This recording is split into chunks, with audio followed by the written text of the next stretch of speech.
presented by Abhimanyu Yadav Koni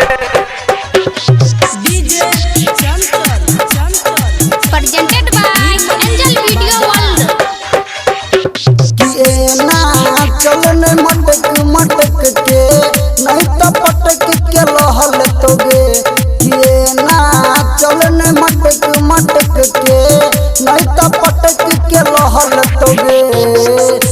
गे पटक के लहल तोगे गे बुचिया पटक के लहल तोगे किए ना चलन मटक मटक के नहीं तो पटक के लहल तोगे किए ना चलने मटक मटक के नहीं तो पटक के लहल तोगे रे छोरा बजरे खसा दो। Abhimanyu Yadav Koni Abhimanyu Yadav Koni Abhimanyu Yadav Koni तजाबू मन भिंडे हमर तू बतिया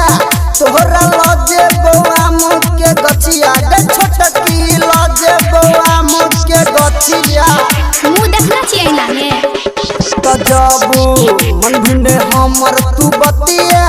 तोहरा लाजे बौआ मुख के गछिया गे छोटकी लाजे बौआ मुख के गछिया त छौरा छैत बरी लफुआ तोहरा पटक के लहल तोगे ये ना चलने मटक मटक के नहीं तो पटक के लहल तोगे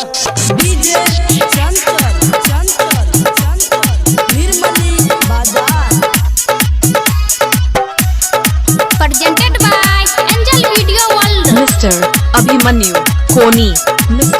Abhimanyu Koni बुझतो तोहर भैया नहीं रहतौ के कोनो पैया गे बुचिया रहतौ ने कोनो पैया तजाबू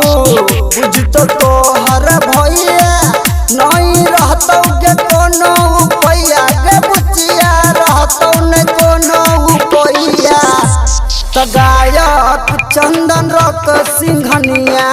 तोरा पटक के लहल तोगे ये ना चलने मटक मटक के नहीं तो पटक के लहल तोगे